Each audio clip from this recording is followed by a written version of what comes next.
जटायू उद्धार करून प्रभू पुढे निघाले. कबंद नावाचा राक्षस धावून आला. संकुलता बिटबगन कानन बौख गमृगत गजपंचानन आवत पंत कबंद निपाता तेही सब कैसा फकै बाता. कबंद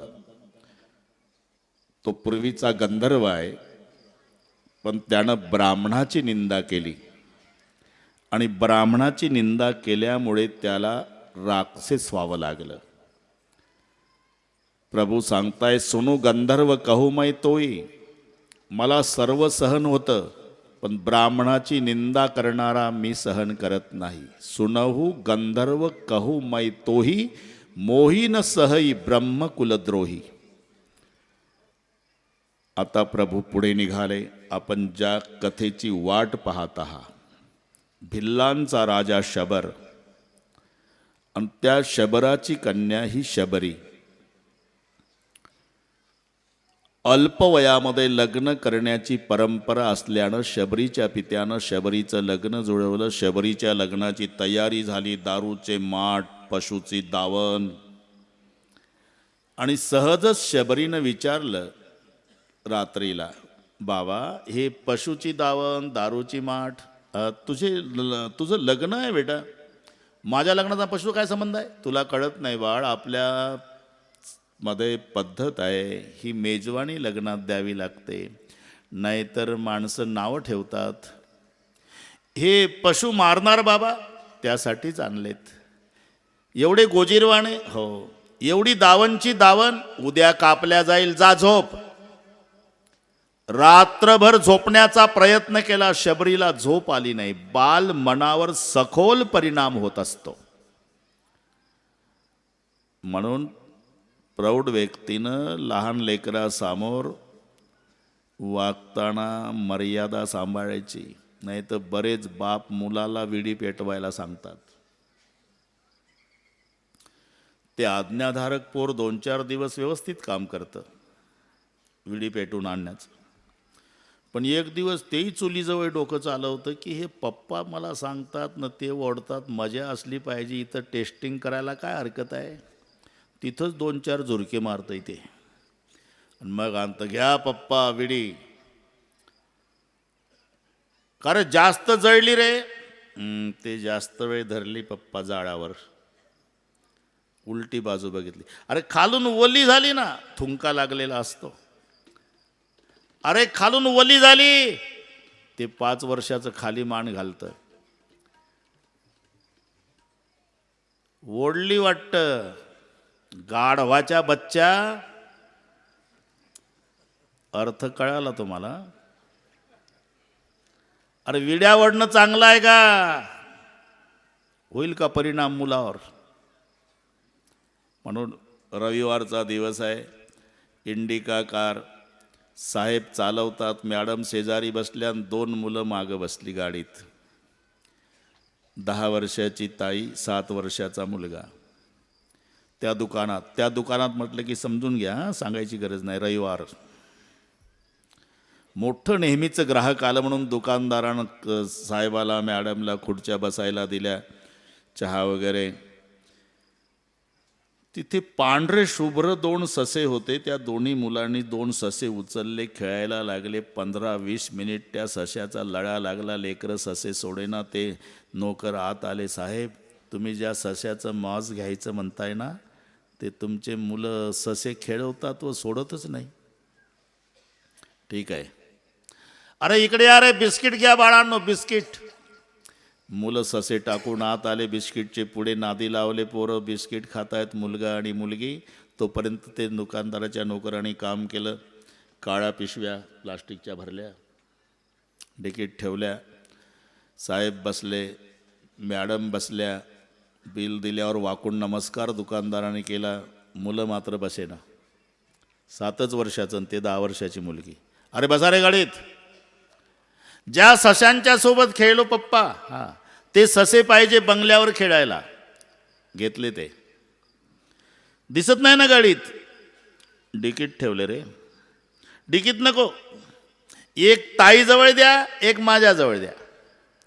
अरे घरी देतो, इथे द्या, आम्ही बसणार नाही गाडीत. आता उतरावं लागलं साहेबाला आणि मॅडमला. डिगी उघडली, 2 प्लास्टिकच्या काळ्या पिशव्या मासानं भरलेल्या दाखवल्या. हे काय रे घेतले? म्हणजे मारले बाबा ससे? अरे त्यासाठीच आलो होतो आपण, दर रविवारी येतो, फक्त यावेळेला तुम्हाला आणलं सोबत. दर रविवारी येता बाबा आणि असे गोजीरवाणे ससे मारून खाता, मग इथं कशाला येता बाबा? एखाद्या रविवारी आम्हाला कापून खा ना मग. परिणाम असा झाला, 2 पिशव्या मायबापानं फेकून दिल्या आणि परमेश्वराची शपथ घेऊन प्रतिज्ञा केली, मेलो तरी या जन्मी मांस खाणार नाही. हा बाल मनावरचा परिणाम. तसा शबरीवर परिणाम, रात्रभर झोपली नाही. तिला ती पशुची दावण दिसायची. परमेश्वरा, माझा जन्मच झाला नसता तर एवढ्या पशुचा उद्या बळी गेला नसता, एवढे पशु मारल्या जाणार काय कारण? माझा जन्म म्हणून ना. पहाटे अंधारात उठली बंडूदेवा, मायबापाला माहिती नाही, आणि जे निघून गेली पुन्हा जन्मात कधी बापाला दिसली नाही. काही इथेही शंका घेतात, जर शबर राजा आहे भिल्लांचा, मग त्यांनी भिल्ल लावले असेल ना कामी. जा रे तपास करा पोरीचा. आणि त्यांना जंगलाचा कप्पान कप्पा माहिती आहे, मग भिल्लांनी शोधल्यावरही शबरी का सापडली नाही? उत्तर असं आहे, एक उंट मरून पडलेला होता जंगलात, दाट झाडी होती. 3 दिवसापासून पडलेला, त्याचं प्रेत कुजलेलं, पोट फुटलेलं, दुर्गंधी सुटलेली, तिथे शबरी आली. आणि तिनं विचार केला, अख्ख्या जंगलामध्ये एवढीच एक सुरक्षित जागा माझ्याकरता आहे, कारण माझा बाप राजा आहे भिल्लाचा. सगळे भिल्ल जंगल पिंजून काढतील, मला पकडतील, नेतील, पुन्हा माझं लग्न होईल, तेवढ्या पशुची दावण कापल्या जाईल, पण इथे दुर्गंधीमुळे कोणी येणार नाही. मग एवढे पशु माझ्यासाठी मारल्यापेक्षा मेल्या पशुच्या आश्रयानं 2-3 दिवस थांबलं तर काय बिघडल? निर्णय घेतला. आणि नाका तोंडाला फडकं लावून बिना अन्ना पाण्याची त्या मेलेल्या कुजक्या प्रेताजवळ, दुर्गंधीयुक्त प्रेताजवळ बसून राहिली. सगळे जंगल पिंजून काढलं, पण दुर्गंधीमुळे इकडे एकही भिल्ल आला नाही. शबरी सुरक्षित राहिली. पूर्वजन्माची पुण्याई बंडूदेवा मातंग गुरुदेवाच्या आश्रमापासून थोड्या अंतरावर एक दाट पाल्याचा वृक्ष होता. त्या वृक्षात लपून बसायची. काही ठिकाणी उल्लेख आहे की मातंग हे व्यक्तीचं नाव नाही, तो समाज आहे. समाज आहे. कश्यप मुनीची पत्नी क्रोधवशा, हे ब्रह्मवैवर्तक पुराण, तिचं नाव क्रोधवशा. कश्यप आणि क्रोधवशा यांच्यापासून 5 कन्या झाल्या. त्या 5वी सगळ्यात धाकटी, तिचं नाव मातंगी. मातंगी.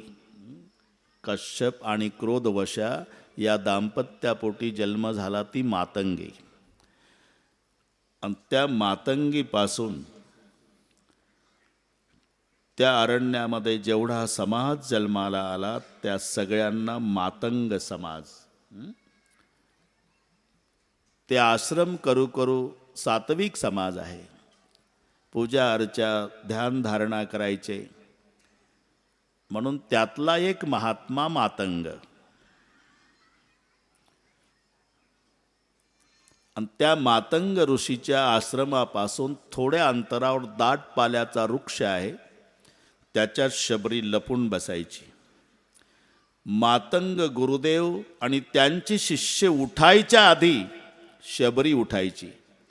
मातंग गुरुच्या आश्रमापासून थेट पंपा सरोवरापर्यंतचा रस्ता हाताने साफ करायची. हाताने, झाडू घेऊन नाही. पुन्हा वृक्षामध्ये लपून बसायची. किती दिवस? दिवस नाही, महिने नाही, वर्षे नाही, जन्मभर. तरी मातंग गुरुला आणि शिष्यांना कल्पना नाही की आपण उठायच्या आधी हा रस्ता स्वच्छ करायचं काम कोण करतं. आयुष्यभर रस्ता स्वच्छ केला पण तपास लागू दिला नाही. बरं थोडा विचार करा, ती किती वाजता उठत असेल? कारण प्रत्येकाच्या उठण्याच्या वेळा ठरलेल्या आहे. पहिला प्रहर और कोई जागे, दुसरा प्रहर भोगे, तिसरा प्रहर तस्कर जागे, चौथा प्रहर जोगी. रात्रीचे 4 प्रहर आणि दिवसाचे 4 प्रहर असा अष्टप्रहर. आपण जे शब्द उच्चारतो ना, अष्टप्रहर म्हणजे काय? 3 तासाचा प्रहर होतो. हे पुराण काळाचं कोष्टक आहे, हिशोब सारखाच आहे. तिथे 2 अयनाचं वर्ष आहे,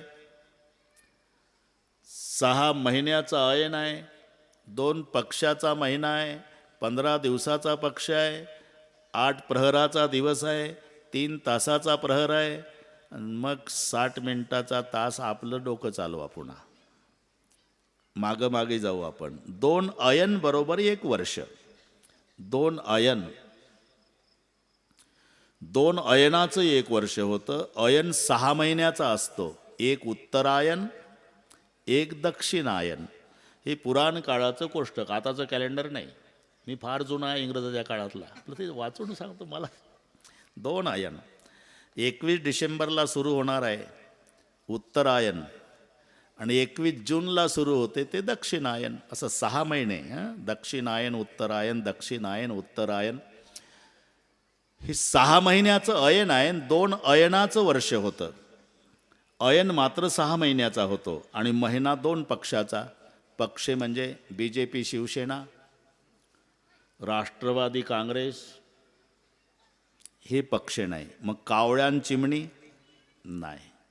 शुद्ध पक्ष आणि वद्य पक्ष असा 2 पक्षाचा महिना आणि 15 दिवसाचा पक्ष, 8 प्रहराचा दिवस आणि 3 तासाचा प्रहर.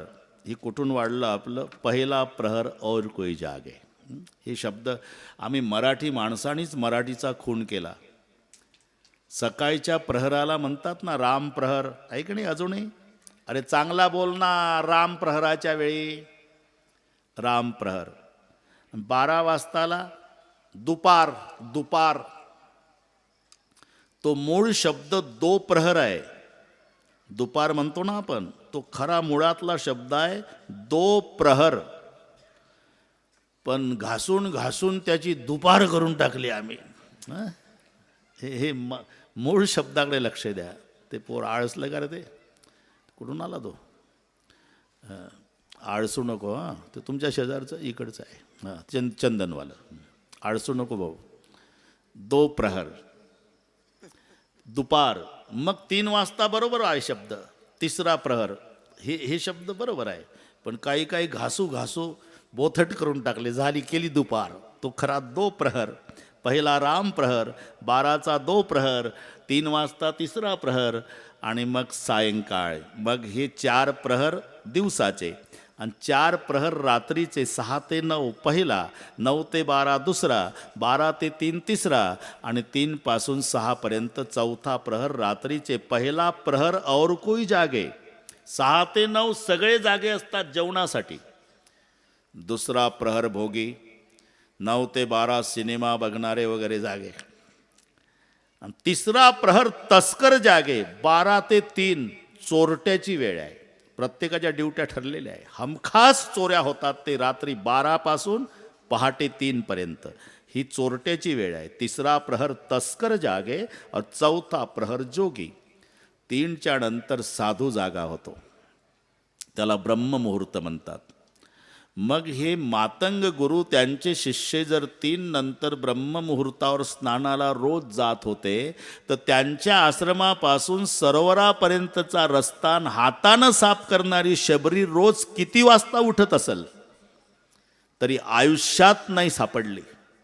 सगळे चकित व्हायचे, कोण स्वच्छतेचं काम करतंय? जन्मभर जन्मभर ती बाल होती, तरुण झाली, प्रौढ झाली, म्हातारी झाली. एक दिवस म्हातारपणामुळे झाडावरून उतरायला तिला उशीर झाला. रस्ता साफ करतानाच मातंग गुरु त्यांचे शिष्य आले आणि अंधारात 10-20 फुटावर कोणीतरी एक आकृती चोळबुळ करते आहे. गुरुदेव थांबले. मागचे 5-50 शिष्य थांबले आणि गुरुदेवानं विचारलं, कोण आहे? आयुष्यात पहिल्यांदा पकडली. घाबरून गेली, लटलट लटलट कापू लागली.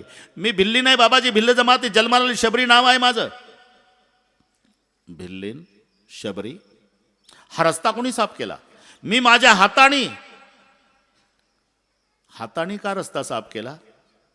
तुम्ही पवित्र महात्म्य आहे, मी भिल्लीन आहे, तुम्ही मला चरणाचं दर्शन डोकं टेकून कधी घेऊ देणार नाही, ही भीती वाटली. मग मी डोकं चालवलं की ज्या मातीवरून आमच्या महात्म्यांचे चरण पडतील त्या मातीला माझा हात लागावा, म्हणून हाताने रस्ता साफ केला महाराज जन्मभर. काय उद्देश? काहीच उद्देश नाही. या जन्मी साधू संताची महात्म्याची सेवा घडावी. सांगून का नाही केली सेवा? भीती वाटली महाराज. तुम्ही परवानगी द्याल किंवा नाही?